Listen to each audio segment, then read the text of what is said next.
አህዱ አምላክ እንደምን ቆያችሁ? በድጋሜ ኤሪክ ባር ይመስገን።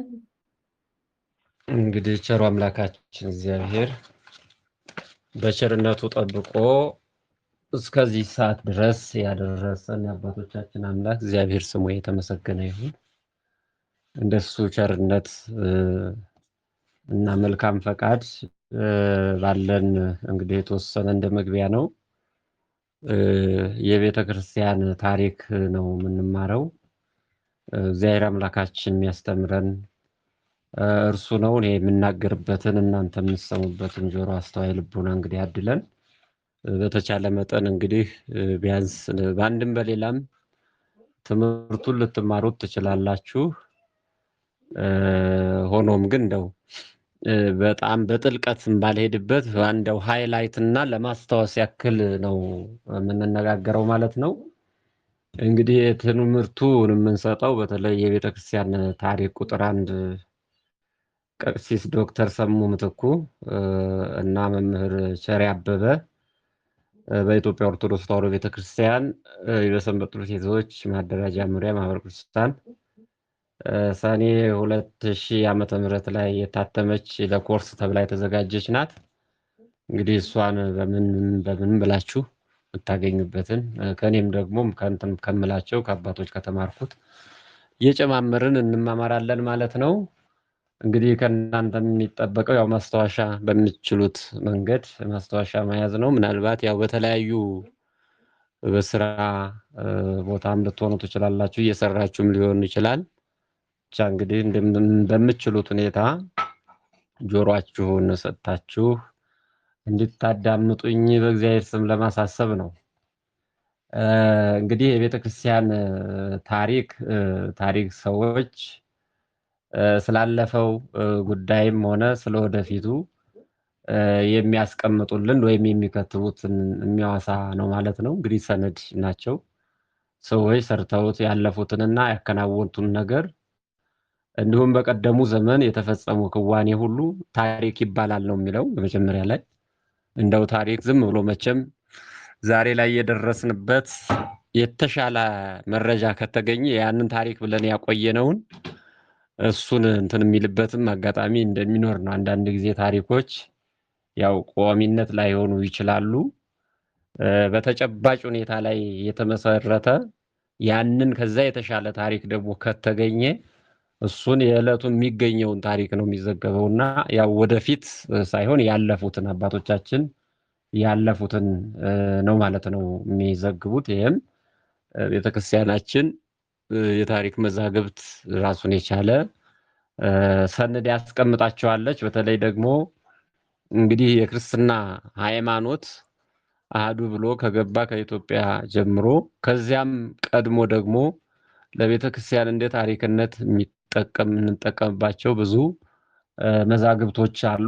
እነሱን በማጣቀስ አባቶቻችን አስተምረውናል ማለት ነው። እንግዲህ የቤተ ክርስቲያን ታሪክ ትርጉምና ስያሜዎችን ስንመለከት ያው ቤተ ክርስቲያን እንደሚታወቀው ጌታችን መድኃኒታችን ኢየሱስ ክርስቶስም በወንጌሉ ላይ እንዳስቀመጠልን እስመ ኀበ ሀለወ ክልኤቱ ወሰለስቱ ጉባኤነ በስሜ ይሄሉ አነ ማእከሎሙ ይላል። 2ም 3ም በስሜ ብትሰባሰቡ በዚያ እኔ በመካከላችሁ እገኛለሁ ብሎ ጌታችን መድኃኒታችን ኢየሱስ ክርስቶስ በዚህ በተለይ በማቴዎስ ወንጌል ምዕራፍ 18 ላይ ያስቀምጦልናልና ያስብስብ ቤተክርስቲያን እንደሚባል የስብስቦች አንድነት ቤተክርስቲያን እንደሚባል ያስቀምጣልና በቤተክርስቲያን በ3 መንገድ እንደሚከፈል አባቶቻችን ይነግሩናል። አንዱ ስብስቡ ጉባኤው ቤተክርስቲያን ይባላል። በአንድም በሌላም ምናልባት አሁን የዚህ የኛ መሰባሰብ ምንም እንኳ ወጥ በሆነ ቤተክርስቲያን ባይሆንም በዚህ ቴክኖሎጂው አግዞን በቴክኖሎጂው በአንድ ማዕቀፍ አሰባስቦ ሕይወት የሆነውን ቃለ እግዚአብሔር በመማማር ስለ መንፈሳዊ ሕይወታችን የምንጠነክርበት በዚያም በጸሎት የምንተባበርበት ስለ ሀገራችን ስለ ራሳችን እግዚአብሔር አምላክን የምንማጸንበት ይሄ ስብስብ መንፈሳዊ እስከሆነ ድረስ ይሄ ቤተክርስቲያን ይባላል ማለት ነው እና በየትኛውም ቦታ ያለ በመንፈስ ቅዱስ በመካከል እንዳለ ስለሚታሰብ ይሄ ስብስቡ ቤተክርስቲያን ተብሎ እንደሚጠራ ነው። እንግዲህ ቅድስት ቤተክርስቲያናችን ይህንን መሰባሰባችን ደግሞ የምንሰባሰብ ለበጎ ነገር እስከሆነ ድረስ ጌታችን መድኃኒታችን ኢየሱስ ክርስቶስ እንደሚወደው በመካከላችንም እንዳለ የሚከፈተው በጸሎት ነው፣ የሚዘጋውም በጸሎት ነው፣ የሚነበበውም የእሱ ስም የሚጠራበት ነው፣ የቤተ ክርስቲያን ስሟ የሚወደስበት ነው። ስለ እርሳችን ግላዊ እሳቤ ሳይሆን ስለ መንፈሳዊ ጉዳይ ሁሉ የምንነጋገርበት የምንማማርበት እስከሆነ ድረስ ይሄ ስብስብ ቤተክርስቲያን ይባላል ማለት ነው። ስብስቡ ቤተክርስቲያን ይባላል ማለት ነው። እንግዲህ ቤት በግዕዝ ማደሪያ ወገን እንደሆነ ሁሉ ማህበር አንድን ማለት ያመላክታል። ስለዚህ ቤተክርስቲያን የክርስቲያኖች ማደሪያ የክርስቲያኖች ቤት ማለት ነው። ሁለተኛው ደግሞ ማለት ነው ህንፃ ቤተ መቅደሱን እያለን ነው። የመጀመሪያው ስብስቡ አንድነት ብለናል። ሁለተኛው ደግሞ ህንፃ ቤተ መቅደሱ ነው። ጌታችን መድኃኒታችን ኢየሱስ ክርስቶስ በፊልጵስዩስ የሰራት ያቺ ታሪካዊ ቤተ መቅደስ ሰኔ 1 ቀን ማነው ሰኔ 20 ቀን በእመቤታችን በቅድስት ድንግል ማርያም በእናቱ በስሙ ተሰይማ ያቺ ቤተክርስቲያን ማለት ነው። ከዛም በፊት እንደ ቤተክርስቲያን ገለገሉበት የነበሩ በተለያየ በእነ ማርቆስ ቤት ነበረ። ሆኖም ግን የክርስቲያኖች መብዛት ከጊዜ ወደ ጊዜ እየበዛ በሄደ ቁጥር አብያተ ጣዖታትን በማፈራረስ እነ ቅዱስ ጳውሎስ እነ ባርናባስ ወንጌልን እያስተማሩ በሄዱ ጊዜ ብዙ ክርስቲያኖች የሥላሴን ልጅነት ሲቀበሉ እየተጠመቁ የክርስቶስ ባለሟል ሲሆኑ ቤት ይሰራልን ምናመልክበት ማምልኮ ቤት ያስፈልገናል ባሏቸው ጊዜ ጸሎት ይዘው ምህላ ይዘው እግዚአብሔርን ጠየቁ። እግዚአብሔርም በተለያዩ ካሉት ሐዋርያትን በደመና በመንፈስ ሰብስቦ አቅርቦ እርሱም 3 ድንጋይ አዘጋጀ ነው የሚለው። እነዚያም እየተመዘመዙ በተአምራት ቁመቱ 24 ወርዱ 12 አድርጎ ሰራው ነው የሚለው። የመጀመሪያቱን ቤተ መቅደስ ማለት ነው። የመጀመሪያዋን የሐዲስ ኪዳን ቤተክርስቲያን ማለት ነው።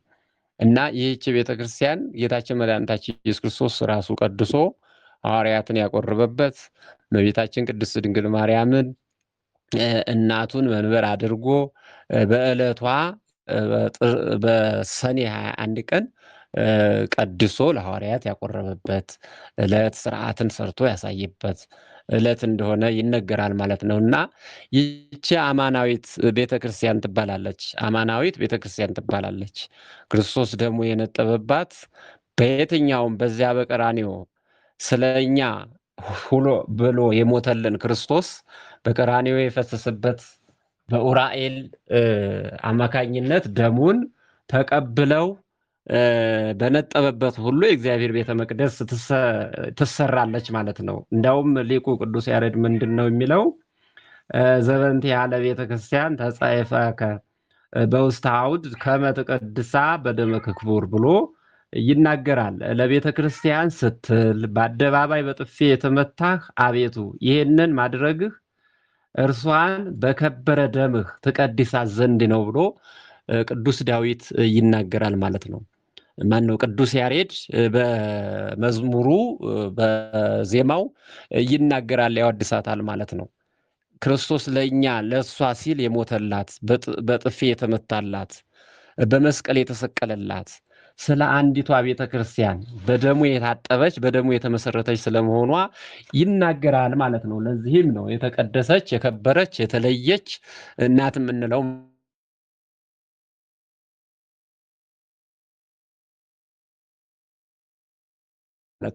ሁሉም ደጅ የሚጸናባት የእኛ ተስፋችን መመኪያችን ሰላም ለኪ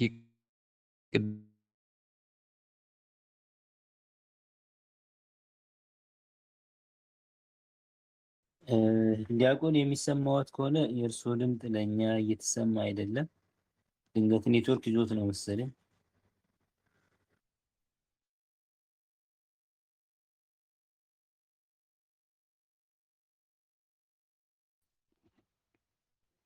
ይሰማችኋል? አሁን ይሰማል። እያስወጣን እየመለሰን ነው። እንግዲህ ኮኔክሽኑ በጣም ኔትወርክ አስቸጋሪ ነው እና ቅድስት ቤተክርስቲያናችን የታነጸችው በደሙ የከበረች መሆኗን ክርስቲያኖች ሁሉ የሚሰበሰቡባት በሶስት ክፍል የተሰራች ቅድስት መቅደስና ቅኔ ማህሌት አድርጎ ጌታችን መድኃኒታችን ኢየሱስ ክርስቶስ የሰራት ያቺ ህንፃ ቤተክርስቲያን ምንላት ናት? ህንፃ ቤተክርስቲያን በሶስት ክፍል የተሰራች ቅኔ ማህሌት፣ ቅድስትና መቅደስ ለእያንዳንዱ የራሳቸው ስርዓትና ምስጢር አላቸው። በእነዚያም የሚሰጡ አገልግሎት የራሳቸው ምስጢር አላቸው። ያንንም ጌታችን መድኃኒታችን ኢየሱስ ክርስቶስ እርሱ የሰራት እሱ ያዘጋጃት ማለት ነው። በተአምራት ያችን ድንጋዮች ሶስት ድንጋይ እንደ ሻማ ያቀለጠ ሰርቶላቸዋል። ያንን ስርዓት ቤተክርስቲያን ቀጣይነት እንዲኖራት አድርጓል ማለት ነው። ለቅዱስ ጴጥሮስም በዚህ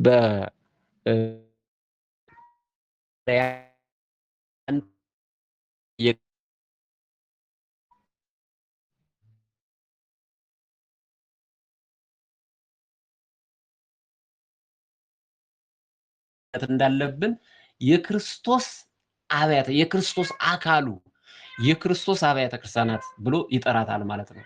አካሉ ስለሆነች ሮሜ 16 ቁጥር 16 ላይ በቆሮንቶስ ምዕመናንም እንደዚህ ብሎ ያስቀምጣል። በቆሮንቶስ ላለች ለእግዚአብሔር ቤተክርስቲያን በማለት ጽፏል ማለት ነው። በሌሎችም መልእክቱ በተለያዩ ቦታዎች ጽፎልን እናገኛለን። እንዳጠቃላይ የቤተክርስቲያን የክርስቶስ እንደሆነች አካሉ እንደሆነች በዚህ በኤፌሶን 5ም ላይ በተለይ ሙሽሪት ያለችው ሙሽራ ከሙሽራውና ከሙሽሪት ጋራ እያመሳሰለ ቤተክርስቲያን የቤተክርስቲያን ራሷ ጉልላቷ ክርስቶስ እንደሆነ ሁሉ የሚስትም ራስ ወንድ ብሎ ይናገራል ማለት ነው። ከዚህ ጋራ በንጽጽር ያስቀምጠዋል። ቤተክርስቲያን የቤተክርስቲያን ራሷ የቤተክርስቲያን አካሏ ጉልላቷ ክርስቶስ እንደሆነ ማለት ነው። ቤተክርስቲያን የፈጠራት የሰራት ያዘጋጃት ባለሟል ያደረጋት እርሱ ነውና ማለት ነው። እርሱ ነውና በስሙ ቤተክርስቲያን ዘክርስቶስ ተብላ ትጠራለች። ሁለተኛው ማህደረ እግዚአብሔር ማደሪያ ትባላለች ቤተክርስቲያን ማለት ነው። ይህንን ስንል እንግዲህ ስለ ቤተክርስቲያን ቅድም ላይ እንዳልነው ሶስቱ እንደማይነጣጠሉ የሶስቱ ትርጓሜዎች ሶስታቸውም እንደማይነጣጠሉ ልብ ልንለው ይገባል። ማህደረ የእግዚአብሔር ማደሪያ ትባላለች። በሁለተኛ ደረጃ ቤተክርስቲያን ማለት ነው ማህደረ እግዚአብሔር ትባላለች። ማህደረ እግዚአብሔር ሲባል ቅድም እንዳልነው እኛም የእሱ ማደሪያዎች ነን።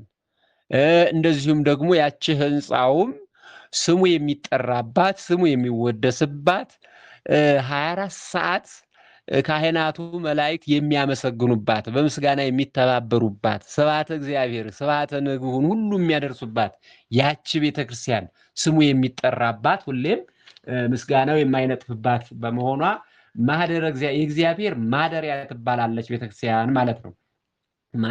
ማህደረ እግዚአብሔር ትባላለች። በብሉይ ኪዳን ዘመን ህዝቡ በምህረት ለመጎብኘት ወደ ምድረ ርስትም ለመመራት እርሱ እግዚአብሔር ሙሴና ህዝቡ የመገናኛ ድንኳን እንደሰሩና በዚያም ያድሩ እንደነበረ ሁሉ በሐዲስ ኪዳንም እንዲሁ በፍቅር በተገነባችው ቤተክርስቲያን እያደረ በመንፈሱ ምዕመናንን ሁሉ ይጎበኛታል ይላል ዘጸአት 25 ቁጥር 8 ላይ ኦሪት ዘጸአት 25 ቁጥር 8 ላይ እንደዚሁም በሐዲስ ኪዳን ላይም ተጽፎ የምናገኘው ነው። ሐዋርያው ቅዱስ ጳውሎስ ለኤፌሶን ክርስቲያኖች በምዕራፍ 2 ቁጥር 20 እስከ 22 ላይ ያለውን ስንመለከት ይህንኑ ያብራራልናል ማለት ነው። እንደዚሁም ደግሞ አንደኛ ነገሥት ምዕራፍ 8 ቁጥር 26 ያለውን ስትመለከቱ እግዚአብሔር አምላካችን የእርሱ ቤተክርስቲያን የእርሱ ማደሪያ እንደሆነች ይነግረናል ማለት ነው። ሌላው መዝገበ ጸጋ የጸጋው ግምጃ ትባላለች። መዝገበ ጸጋ የጸጋው ግምጃ ትባላለች። ሐዋርያው ቅዱስ ጳውሎስ ለዚህም ማረጋገጫ ሰጥቶናል። ዕብራውያን በሐዋርያው ቅዱስ ጳውሎስ ለዕብራውያን ክርስቲያኖች ምዕራፍ 4 ቁጥር 16 ላይ ምንድነው እንግዲህ ምሕረትን እንቀበል ዘንድ በሚያስፈልገንም ጊዜ የሚረዳንን ጸጋ እንድናገኝ ወደ ጸጋው ዙፋን በእምነት እንቅረብ በማለት የጸጋ ግምጃ ቤት መሆኗን አረጋግጦልናል ማለት ነው። ጌታችን መድኃኒታችን ኢየሱስ ክርስቶስ በሐዋርያው ቅዱስ ጳውሎስ ላይ አድሮ ይሄንን የጸጋው ግምጃ መሆኗን ቤተክርስቲያን አረጋግጦ ጽፎልናል። እንግዲህ የጸጋ ግምጃ ሲባል ያው አሁን እየተማርን ያለነው ስለ ቅድስት ቤተክርስቲያን የእርሱ የጸጋው ግምጃ እንደሆነች ይሁን እንጂ መስቀሉ የጸጋ ግምጃ ነው፣ የጸጋው ግምጃ ነው የሱ የሚገለጽበት። እመቤታችንም የሱ የጸጋው ግምጃ ትባላለች። የጸጋው ዙፋን ተብላ ትጠራለች። የጸጋ ዙፋን እመቤታችን ቅድስት ድንግል ማርያም በእርሷ ላይ ተገልጧልና ዙፋን ሲባል ከፍ ያለ ክብር ያለው ሰው የተከበረ የሚቀመጥበት ከፍ ያለ ቦታ በጣም ያማረና የተዋበ ነው ዙፋን ሲባል ማለት ነው። ነገስታቱ የሚቀመጡበት ማለት ነው። እንደዚሁም እመቤታችን ቅድስት ድንግል ማርያም የተገለጠባት የተገኘባት የተገለጠባት ማደሪያው አድርጎ የተገለጠባት እንደሆነ ከዚያም ደግሞ አሁን እየተነጋገርንበት ያለው ቅድስት ቤተክርስቲያን በእርሷ ላይ ተገልጾ ስሙ ሁሌም ይጠራል። ስብሐተ እግዚአብሔር የሚደርሰው ቅዳሴው፣ ሰዓታቱ፣ ማህሌት ሁሉ የሚነገረው በዛች ቤተክርስቲያን ነው። በእውነቱ ስሙ የሚታወቀው አጸደ መቅደሱን ዙሪያውን ስንመለከት አጸዱን ስንመለከት ሁሉ ነገር የሚሰብከው ቤተክርስቲያን ያቺ የጸጋ ግምጃ ክርስቶስን ነው ማለት ነው። ጉልላቱን ስናይ የሚሰብከው ክርስቶስን ነው። ከበሮ ንዋያተ ቅዱሳቱን ሁሉ ስንመለከት የሚሰብከው ያ ምንድነው? የጸጋ ግምጃ የጸጋ ዙፋን ተብላ ትጠራለች ቤተክርስቲያን ማለት ነው። ክርስቶስን ሰብካለችና ከፍ አድርጋ ገልጸዋለችና ቤተክርስቲያን ማለት ነው። ስለገለጠችው ያ ዙፋን ነገስታቱ ከፍ ባለ ቦታ ላይ ከፍ ያለ ሆነው እንደሚታዩ እንደሚገለጡበት የክብር መገለጫቸው የክብር መቀመጫ እንደመሆኑ ቤተክርስቲያንም እንደዚሁ ክርስቶስን ከፍ አድርጋ ትገልጠዋለች፣ ከፍ አድርጋ ታከብረዋለች እና ማለት ነውና የጸጋው ግምጃ ተብሎ የጸጋው ግምጃ ቤት ተብላ ትጠራለች። ሁሉን በሁሉ የሚያደርግ እንደ እግዚአብሔር ልዩ የሆነ የጸጋ ስጦታዎች አሉትና በእውቀት የመናገር የጥበብ የመንፈስ የመተርጎም ወዘተ ስጦታዎችን ከእግዚአብሔር ይሰጣሉ። ሁሉም እያንዳንዱ ጸጋ ልዩ ልዩ ነው፣ መንፈስም አንድ ነው ብሎ እንደተናገረ ማለት ነው። ጌታም አንድ ነው፣ ጸጋ ልዩ ልዩ ነው። ያ ጸጋ ሁሉም ምሰጥ ቤተክርስቲያን ናት። በእያንዳንዱ ክህነቱ ቢሰጥ ቤተክርስቲያን አይደለች? የክህነት ቅብብሎሹም እኮ ከዚያች ቤተክርስቲያን ናት። የጸጋ ዙፋን ብትሾም ብትሽር ሁሉን ነገር በመንፈስ ቅዱስ ገላጭነት በዚያ በበዓለ ጳራቅሊጦስ የመንፈስ ቅዱስ ልደቷ ቤተክርስቲያን የተወለደችለት ልሳን ብትገልጽላቸው ለሐዋርያት ቋንቋ በየጠባያቸው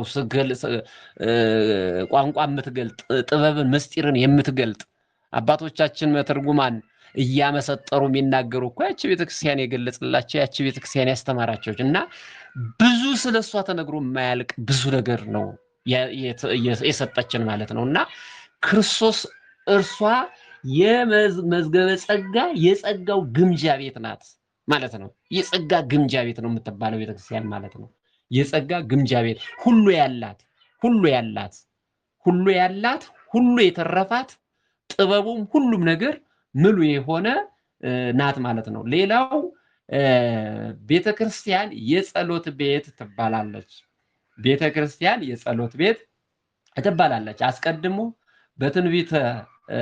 በትንቢት ቤቴ ለሕዝቡ ሁሉ የሚሆን የጸሎት ቤት ይባላል ብሎ በኢሳይያስ ላይ ነብይ እግዚአብሔር ኢሳይያስ 56 ቁጥር 7 ላይ እንደገለጸልን ክርስቲያኖች ሁሉ በጸሎት እግዚአብሔርን ጋር የሚገናኙበት ምስጢራቸውም ከእርሱ ጋር የሚወያዩበት ቤተክርስቲያን ናት። እግዚአብሔር የሶሎሞንን ልመና ሰምቶ በሰጠውን ቃል ኪዳን መሰረት በዚህ ስፍራ ለሚጸልይ ጸሎት ዓይኖቹ ይገለጣሉ፣ ጆሮቹም ያዳምጣል።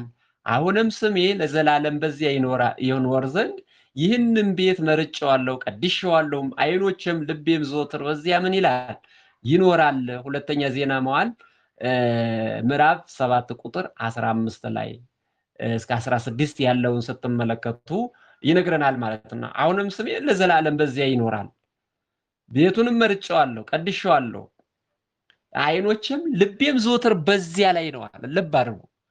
ቤተክርስቲያን ሁል ጊዜም ለዚህም ነው የድኩማኖች ብርታት፣ ፈውስ፣ እነዚህ ሁሉም በተለያየ በሽታ የታመሙ የሚፈወሱባት፣ ጠበሉ በእምነቱን ተቀብተው በሽታቸው የሚፈወሱባት የፈውስ ቤት ሁሉ ነገር፣ እንደዚሁም ደግሞ ያዘኑ ሐዘናቸው ብሶታቸውን እንባቸውን አብሰው የሚሄዱት ቤተክርስቲያን መጥተው ነው። በእውነቱ አልቅሰው ተጽናንተው የሚሄዱባት ቤተክርስቲያን ነው እና የጸሎት ቤት፣ ጸሎቱም ደግሞ እግዚአብሔር የሚሰማበት ሌሊት ቀን ሌሊት ሳይል ሊቃውንቱ ሲያመሰግኑ ምንድን ነው የሚለው? በአምላክ ቅዱስ ዳዊት የሰው ልጅ የመላእክትን እንጀራ በላ የተባለላት ማለት ነው። የተባለላት እና ሊቃውንቱ ሁልጊዜ መላእክት እንግዲህ ምግብ መጠጣቸው ምግባቸው የሚበላ ይሄ ስጋዊ ምግብ ስጋዊ መጠጥ ሆኖ አይደለም። ዕለት ዕለት ሁሌ ምስጋናቸው ምስጋና ነው። ምግባቸው መጠጣቸው ምስጋና ነው። እንደዚሁ የሰው ልጅ ከዚያ ከመላእክት ጋር እንደሚተባበር በምስጋና በውዳሴ ሁል ጊዜ እንደሚተጋባት ያችን ቤተክርስቲያን ማህሌቱ እንደዚያ ደምቆ የምናየው ሰዓታቱ፣ ቅዳሴው፣ የሁሉም ደግሞ ማሰሪያ የሆነው ቅዳሴው፣ ኪዳኑ፣ ያ ሁሉ ምስጋና፣ በዚያም ደግሞ በግል የሚደረገው ጸሎት አለ፣ በቡድን የሚደረገው ጸሎት አለ። በህብረት የሚደረገው ማለት ነው። በህብረት ጊዜ የሚጸለይ ጸሎትና በግል የሚደረግ ራሱን የቻለ ልዩነት ያለው ቢሆንም የሚባልባቸውም ጊዜና ወቅት ያለ ቢሆንም እነዚህ ሁሉ ግን ቤተክርስቲያን ሁሉም ተሰባስቦ የሚሄድባት ለጸሎት ነው፣ ለምህላ ነው፣ ለምስጋና ነው፣ እግዚአብሔርን ደጅ ለመጽናት ነው፣ ምህረትን ለመሻት ነው፣ ምህረት ለማገኝ ያዘነ የሚጽናናበት የሚረጋጋበት የጸሎት ቤት ትባላል። ቤተ ጸሎት ተብሎ ጌታችን መድኃኒታችን ኢየሱስ ክርስቶስ በዚያ በማቴዎስ ወንጌል ላይ ቤቱን የወንበዴዎችና የሽፍቶች የቀማኞች አደረጋችሁት ብሎ ጅራፉን ማነሳ እየገረፈ ምን አላቸው ይላል? አስወጣቸው። ሻጮችና ለዋጮችም ቤቴ የጸሎት ቤት ትባላለች እንጂ እናንተ የወንበዴዎች ቤት አደረጋችሁት እንዳለ ማለት ነው። ቤተክርስቲያን የጸሎት ቤት ናት።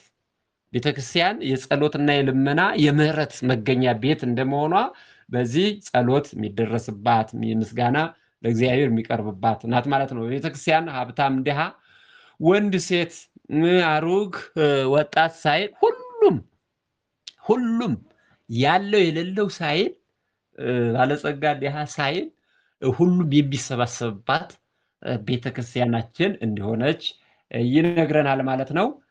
ሌላኛው ምስካየ ኅዙናን የነዳያን መጠጊያቸውም ትባላለች ቤተክርስቲያን ማለት ነው። ቤተክርስቲያን አንዱ እየበላ ሌላው ጦሙን የሚያድር፣ አንዱ እየተራበ ሌላው ጠግቦ እንደሚተርፈው አትፈቅድም። የመጥምቀ መለኮት ቅዱስ ዮሐንስ የጌታችን ትምህርት ዘወትር ታስተምራለች እንጂ የታረዘ አልብሱ፣ የተራበ አብሉ፣ የተጠማም አጠጡ ወዘተ በማለት ቤተክርስቲያናችን ሁሌም ታስተምራለች። ሰዎች የእግዚአብሔር መንገድ እንዲከተሉ ታደርጋለች። ስለዚህ ነዳያን ወይም የተቸገሩ ሁሉ የሚረዱባት ቤት ናት። በቤተክርስቲያን የተራበ ጠግቦ ረክቶ የሚሄድባት፣ የተጠማ ጠጥቶ ረክቶ የሚሄድባት፣ ያጣ አገኝቶ የሚሄድባት። መቼም በቤተ መቅደስ በቤተክርስቲያን ላይ ሰው ሽራፊ ሳንቲም ፈልጎ ወደዛ የመጣን ሰው መቼም መጽዋት የምንለው ዝም ብሎት አይሄድምና እንግዲህ እነ ቅዱስ ጴጥሮስም ወደ ቤተ መቅደስ በሚሄዱ ጊዜ ሽራፊ ሳንቲም የሚለምን በዚያ በቤተ መቅደሱ ደጅ ላይ ወድቆ የነበረው አንካሳ ምንድን ነበር ያለው? ሳንቲም ሽራፊ ሳንቲም ሲለምናቸው እኛ ሳንቲም ሳይሆን ያለን ከእግዚአብሔር በተሰጣቸው ጸጋ ግን በናዝሬቱ በኢየሱስ ክርስቶስ ተነስ ተመላለስ አሉት ይላል። ከዚያም ተነሳ እየዘለለም ሄደ። ያላቸውን ጸጋ ሰጡት ማለት ነው። የማዳን ድዊ የመፈወስ ስልጣን የተሰጣቸው ሐዋርያት ወንጌልን ማስተማር በሁሉም ወንጌልን ማስተማር እንጂ ይህንን ዓለም ንቀው እስከወጡ ድረስ ሽራፊ ወይም ትርፍ ገንዘብ ኑሯቸው አይደለም። በእርግጥ እነሱም ለነዳያን መመጾት እንዳለባቸው እነ ቅዱስ ጳውሎስ ቀን ሰሌን እየሰፋ ለተቸገሩ፣ ለተጠማ፣ ለተራበ ሁሉ ያበላ እንደነበረ ይናገራል። እነ ቅዱስ ጳውሎስ ማለት ነው። ሰሌን ይሰፋል። ደግሞ ወንጌል አገልግሎቱንም ደግሞ እንትን ይል ነበርና እንደዚህ እያደረጉ አባቶቻችንን ማስተምረዋል። እና በአጠቃላይ ምንድነው ቤተክርስቲያን የነዳያን ሁሉ መጠጊያቸው፣ የድውያን ሁሉ ፈውስ የሚያገኙባት፣ የተራበ የሚጠጣ የሚጠግብባት፣ ድዊ ሁሉ የሚፈወስባት፣ የተጠማም የሚረካባት እንደሆነች ነው የሚነግረን ማለት ነው። ሌላኛው እንግዲህ ይህንን ካል ምናልባት ባህሪዋን ደግሞ የምንመለከተው የቤተክርስቲያን ባህሪዋን ደግሞ ስንመለከት ቤተክርስቲያን ባህሪዋን ስንመለከት ቀደም ብለን በስያሜ አገላለጥ እንደገለጥ ነው ቤተክርስቲያን የክርስቶስ አካል ናትና አንድ ባህሪ ናት። ባህሪዋም የሚገለጥባቸው ነጥቦች እንደሚከተለው እናያቸዋለን። የመጀመሪያው አንዲት ናት። አሐቲ ቃል አንዲት ናት ቤተክርስቲያን ማለት ነው። በዚህ በጸሎተ ሃይማኖታችን አሐቲ ቤተክርስቲያን እንደተባለች አንዲት ቤተክርስቲያን የተባለች በሁሉም ቦታ በዓለምም ሁሉ ያለች ቤተክርስቲያን ምንም ዛሬውን አድርግ እንጂ በዚህ የከሌ እዚህ የከሌ እየተባለ መከፋፈል የመጣብን ቤተክርስቲያን ሲጀመርም የሰራት መድኃኔዓለም ክርስቶስ ነው። በደሙ የመሰረታት ናት። ቤተክርስቲያን አሐቲ ናት፣ አንዲት ናት። በሐዋርያት ስብከት የታነጸች የተመሰረተች በክርስቶስ ደም ላይ የታነጸች የተመሰረተች ናት ቅድስት ቤተክርስቲያናችንና አሐቲ የሆነች ማንም እንትን ሊላት አይችልም። ቅዱስ ጳውሎስ ከሁሉ በላይ የሚሆን በሁሉም የሚሰራ በሁሉም የሚኖር አንድ አምላክ የሁሉ አባት አለ፣ አንድ ጌታ፣ አንድ ሃይማኖት፣ አንድ ጥምቀት፣ አንድ አካል፣ አንድ መንፈስ እያለ የገለጣት ቤተክርስቲያንን ነው ማለት ነው። ልብ አድርጉ። ለዚህም ነው ቤተክርስቲያን አንዲት ናት እያልን የምንጠራት። አንድ ካህን ያላት የክህነት ስርዓቱ ሽግግሩ ሲመጣ ከላይ ጀምሮ ከሐዋርያት እያለ ዛሬ ድረስ ወደፊትም የሚቀጥለው አንድ አይነት ወጥ የሆነ ስርዓት ነው ያላት። አንድ ሲኖዶስ ነው ያላት። የከሌ ሲኖዶስ የከሌ እንግዲህ እያያችሁ እየሰማችሁ ከሆነ ያው በስንት ፈተና ያንኛው ወደ ነበረበት ተመልሶ ሌላኛው አካል ግሩፑን ይዞ በዚያው የቀረበት አሁን ደግሞ ሌላኛው አካል እያቆጠቆጠ ያለበት ሁኔታ እየሰማችሁ እንደሆነ እንረዳለን። እንግዲህ ሲሰራት መድኃኔዓለም ክርስቶስ አንድ አድርጎ የሰራትን ግን በጥቂት ሆዳ አምላኮቹ በጥቂት ጥቅመኞቹ ወይም ደግሞ ስሪቷን ያላወቁ ሰሪያዋን ያልተረዱ አካላት ያው ቤተክርስቲያንን እያደረሱባት ያሉትን ግፍና መከራ እያየን እየሰማን ነው። እና ቤተክርስቲያን ግን አንዲት መሆኗን አንድ ሲኖዶስ ያላት በአንድ መንፈስ ቅዱስ የምትመራ እንደዚሁም በአንድ ፓትርያርክ የምትመራ አንድ ወጥ የሆነ ክህነት ያላት ክህነቱም በቃ ከሐዋርያት ጀምሮ ዛሬ ድረስ ያለው ወደፊትም የሚጸና ማለት ነው። የክህነት ስርዓቱ ቅብብሎሹ ማለት ነው። አንዲት ጥምቀት ያላት የጸጋ መንፈስ ቅዱስ የምናገኝበት አንዲት የሃይማኖት ስርዓት ያላት አንድ አካል አንድ መንፈስ የምትመራ መሆኗን በዚህ አረጋግጦልናል ቅዱስ ጳውሎስም ማለት ነው። በኤፌሶን ምዕራፍ 4 ቁጥር 4 እስከ 6 ያለውን አንብቡት።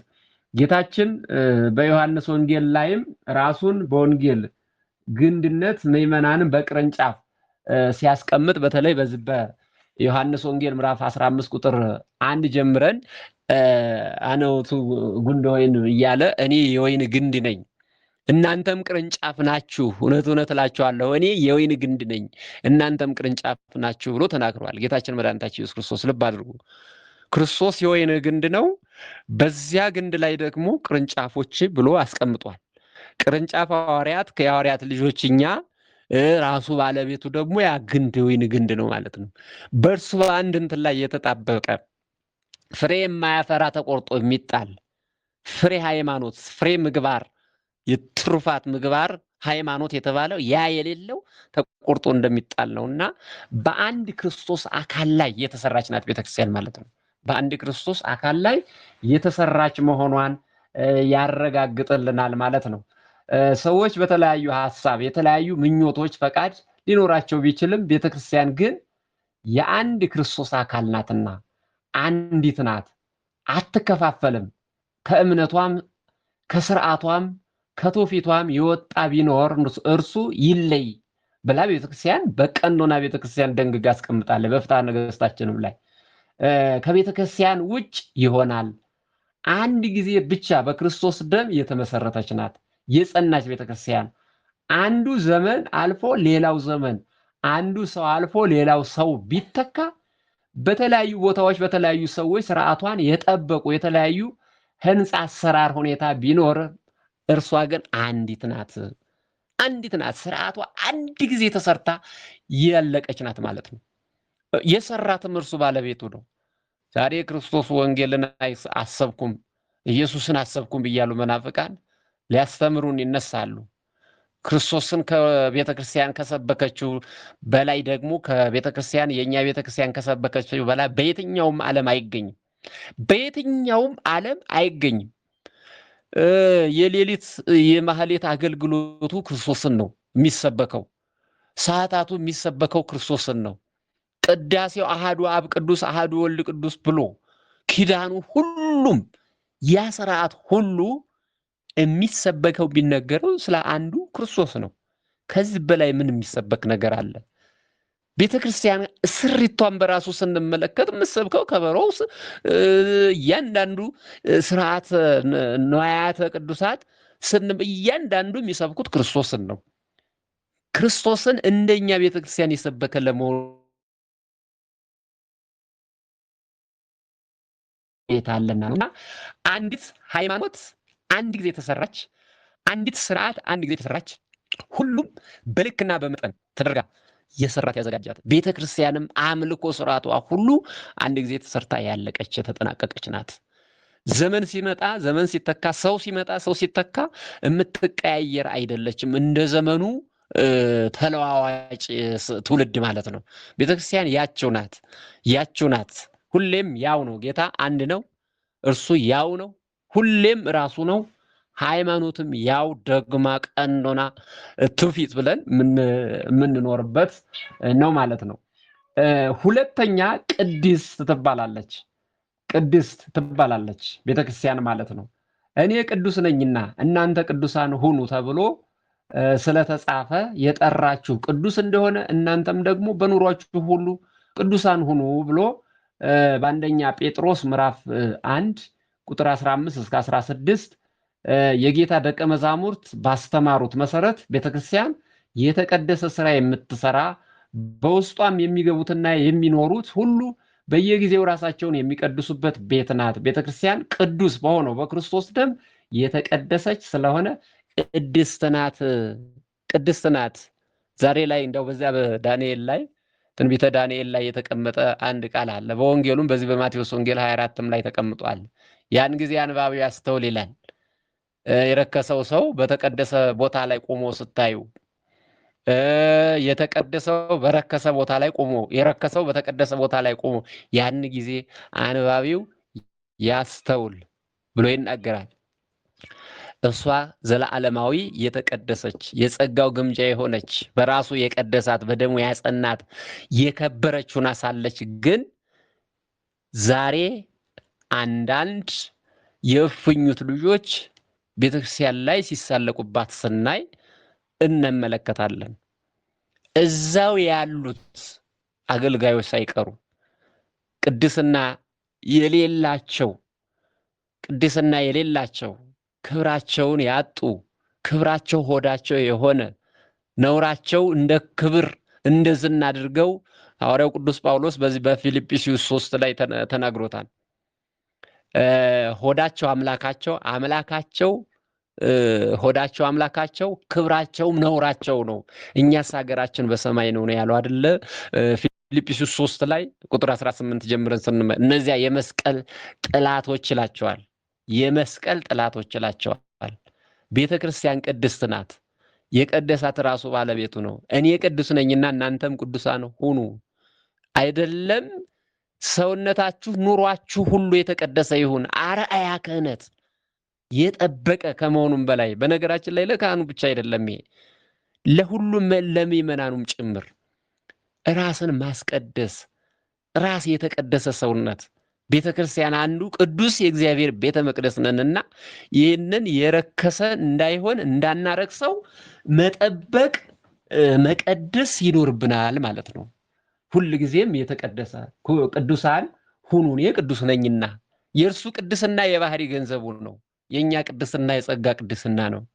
ከማን ነው የምናገኘው የጸጋ ቅድስናውን? ከእርሱ ከባለቤቱ ከአምላካችን ከእግዚአብሔር ነው። እርሱ ቅድስና የባህሪው ማንም የሚሰጠው ማንም የሚነሳው አይደለም። ለኛ ግን ከእርሱ ነው የምናገኘው የጸጋ ቅድስና። ያንን የጸጋ ቅድስናችንን በራሳችን ነውር ስራ ኃጢአት ብናስነውረው የጸጋ ቅድስናችን ይትለያል ማለት ነው። እንነጠቃለን። የእርሱ ግን ማንም የሚሰጠው አይደለም፣ ማንም የሚነፍገው አይደለም ቅድስናውን ማለት ነው። በእርሱ የቀደሳት ቤተክርስቲያንን በደሙ ያነጻት ያከበራት የቀደሳት ሁሌም ያቺ የተቀደሰች ያደረጋት እርሱ የቀደሳት ስለሆነ ነውና ቅዱስ ጴጥሮስ ይህንን ነው ያለው ጌታችን መድኃኒታችን ኢየሱስ ክርስቶስ በቅዱስ ጴጥሮስ ላይ አድሮ ማለት ነው ደቀ መዛሙርቱን ባስተማረበት። በቤተክርስቲያን ኃጢአት ርኩሰት አይፈጸምባትም። ምእመናንም በክርስቶስ አንድ አካል ናቸውና አንዱ ቢያጠፋ ሌላው በፍቅር ይመክረዋል ይገስጸዋል እንጂ እንዲሁ አያልፈውም። ይህም የሚሆነው የአንዱ ጥፋት በደል እንዲሁም በእርሱ ምክንያት የሚመጣ መቅሰፍት ሁሉንም ያገኘዋልና። ልብ አድርጉ። ቤተክርስቲያን ዛሬ የሁሉ መከራ ጅራፍ እየበዛባት ያለው ለምን ይመስላችኋል? በአንዳንድ ጥቂት ግለሰቦች ሆዳ አምላኮች። እሱም ብቻ አይደለም፣ ወደ ምእመናኑ ወደ እኛም ስንመጣ በረብ የሰበሰብነው በአራጣ የሰበሰብነው በግፍ የቀማነውን ገንዘብ የራሳችን ያልሆነውን ባልሆነ ገንዘብ ለታይታይና ለታይታ በቤተ ክርስቲያን ላይ የልመና በሚዘረጋበት ጊዜ አስቀድሞ ያ ሰው አምጥቶ ይሰጣል። ያ ብር በአንድም በሌላም በተለያየ መንገድ የመጣ ብር ነው። ምናልባት በሐቅ የሚሰጡ አሉ። ዝላይ ከሰሩት ካተረፉት ከነገዱት ከወጡ ከወረዱ ከዛ ያተረፉት ገንዘብ አላቸው የሚሰጡ አሉ።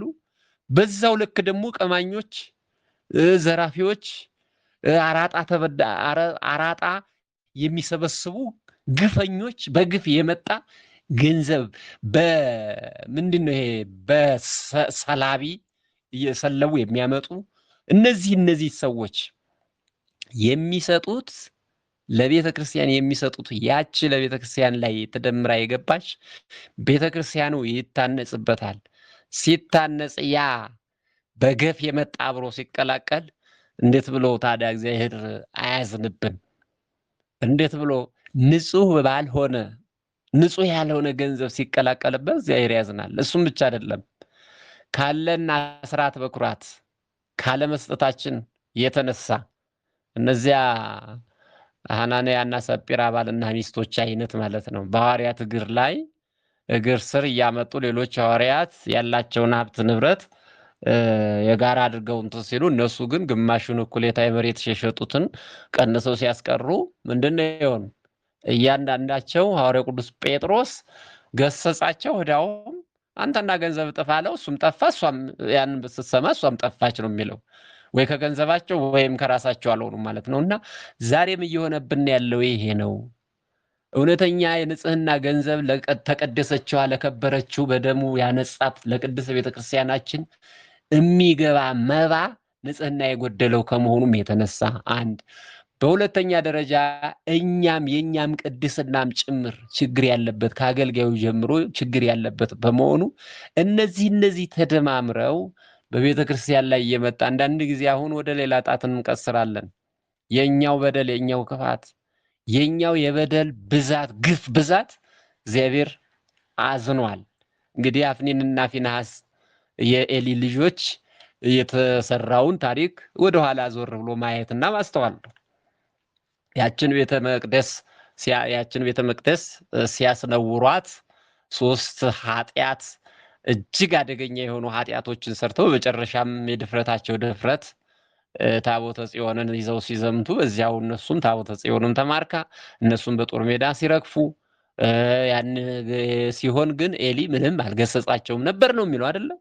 ስለዚህ በእንደዚህ አይነት የሚመጣ ለቤተ ክርስቲያን መከራ የሆነ እርሷ ንጽሕት ሆና ሳለ ንጹህ ነገር ነው የምትፈልገው። እንደ አቤል ያለ መስዋዕት ነው የምትፈልገው። አባቶቻችን ሲመርቁ የአቤልን መስዋዕት የተቀበለ እናንተንም መስዋዕታችሁን ይቀበል አይደሉም የሚለው። ዛሬ ግን ክርዳድ የተቀላቀለበት የቃየን አይነት መስዋዕት ለቤተ ክርስቲያን መባስ እያስገባን ስለሆነ እግዚአብሔር አምላካችን እያዘነ ቤተ ክርስቲያን መከራዋን እያየች ነው። ቤተ ክርስቲያን ህንፃዋን ብቻ አይደለም እያልኳችሁ ያለው ቤተ ክርስቲያን ቅድም እንደተናገርነው የማይነጣጠል እንደሆነ እንድንረዳም ጭምር ለማስገንዘብ ያክል ነው። እንግዲህ ስለ ባህሪዋ ነው እየተነጋገርን ያለነው። ሌላው ኩላዊት የሁሉ ናት ቤተ ክርስቲያን፣ የሁሉም ናት ቤተ ክርስቲያን። አንዲት ብትሆንም መንፈሳዊ ናት፣ በሁሉም ያለች የሁሉም ናት። ምክንያቱም ቤተ ክርስቲያን እግዚአብሔር ግዕዛን ካላቸው ፍጥረታት ጋር ያለው ግንኙነት ናትና በአንድ አካባቢ ብቻ ልትወሰን አትችልም።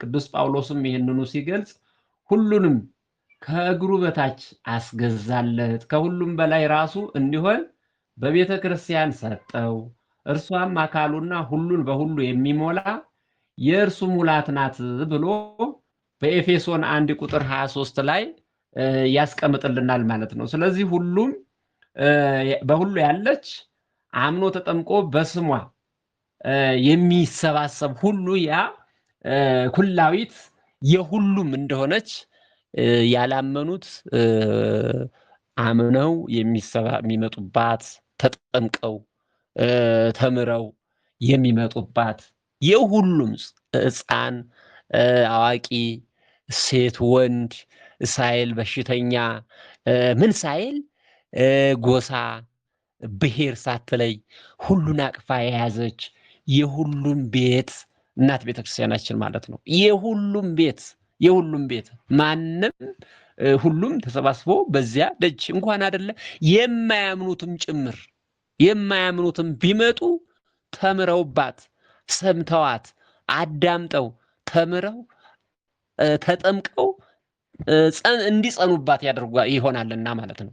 እና እቺ ቤተክርስቲያን የሁሉም ናት ማለት ነው። የሁሉም ናት የሚባለው ለዚያ ነው። ክርስቶስም ለሚያምኑትም ሁሉ ጌታ እንደሆነ ሁሉ ቤተክርስቲያንም የሁሉም ናት። ጌታችን መድኃኒታችን ኢየሱስ ክርስቶስ ወደዚህ ዓለም የመጣበት 99ን በዚያ ትቶ የጠፋውን ለመፈለግ መጣ ነው አይደለም የሚለው። እንደዚሁም ደግሞ ጌታችን መድኃኒታችን ኢየሱስ ክርስቶስ እኮ ለጻድቅ ብቻ ሳይሆን ለኃጥኡም እንደመጣ ነው። ጻድቁን ሳይሆን ኃጥኡን ሊጠራ ወደሱ ሊያቀርብ የጠፋውን ሊፈልግ ነው የመጣው አይደለ?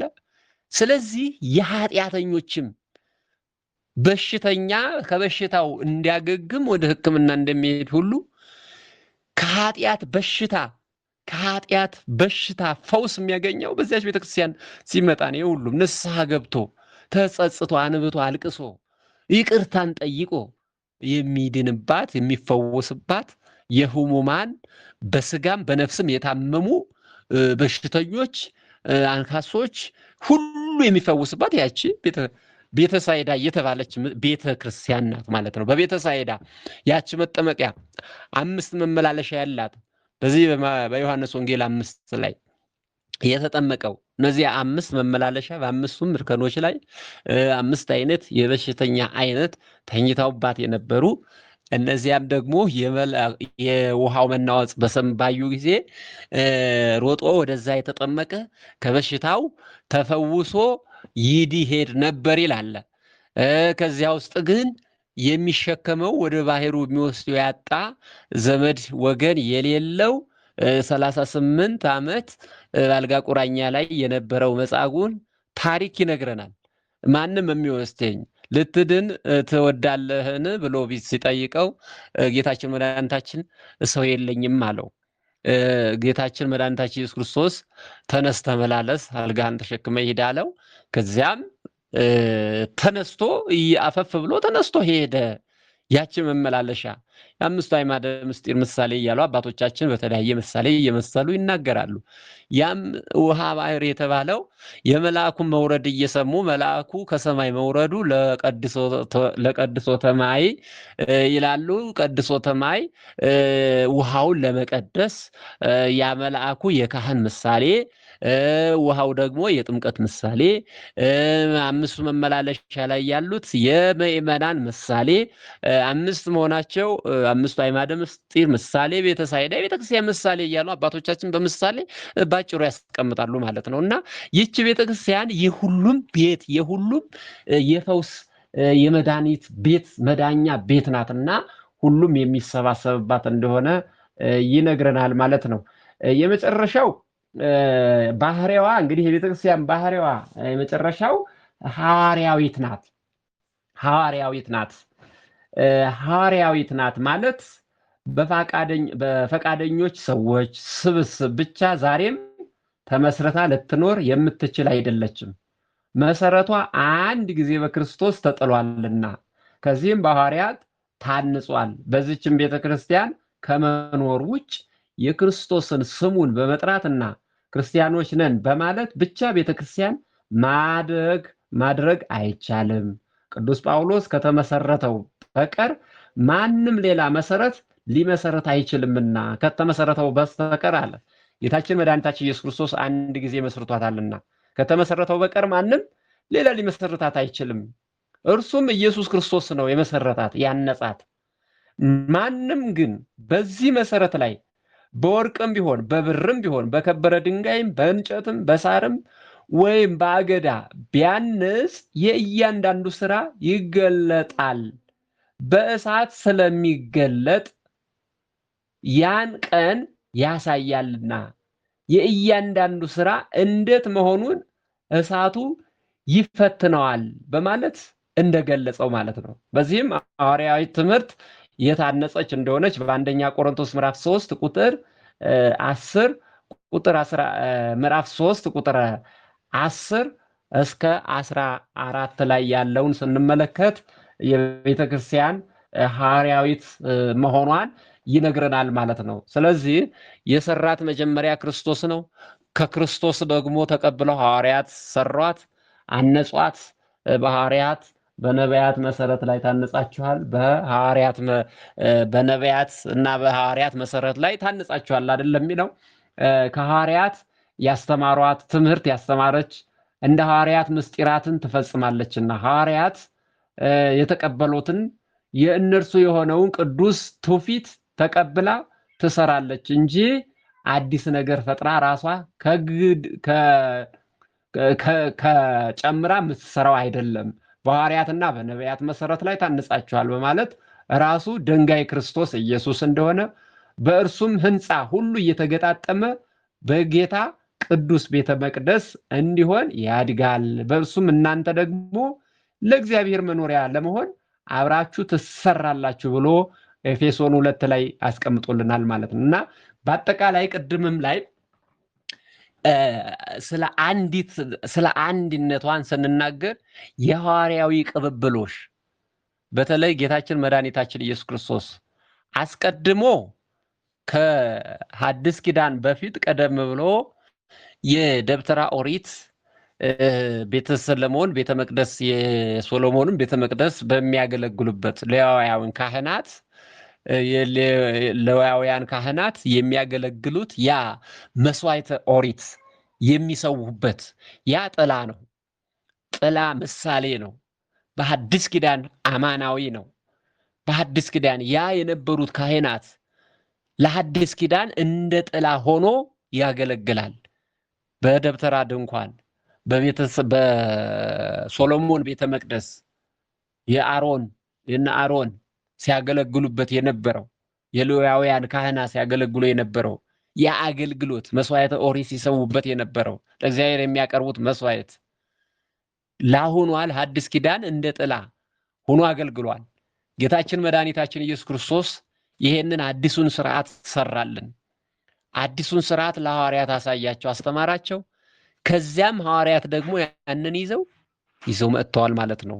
ዛሬ ድረስ ቀጥሎ ትውፊቱ በቅብብል እስከ ዛሬ ድረስ ቀጥሏል ማለት ነው እና ሐዋርያዊት ናት የተባለችው ያ የሐዋርያዊው አገልግሎቱ የክህነት ስርዓቱ ዛሬ ድረስ ወደፊትም እየተቀባበሉ ከሐዋርያት ከፓትርያርክ እንግዲህ ጳጳሳት እንዲህ የአገልግሎት የሜትሮፖሊታን የተባለ በከፍተኛ ደረጃ የአስተዳደር ደረጃ እርከኑ ማለት ነው።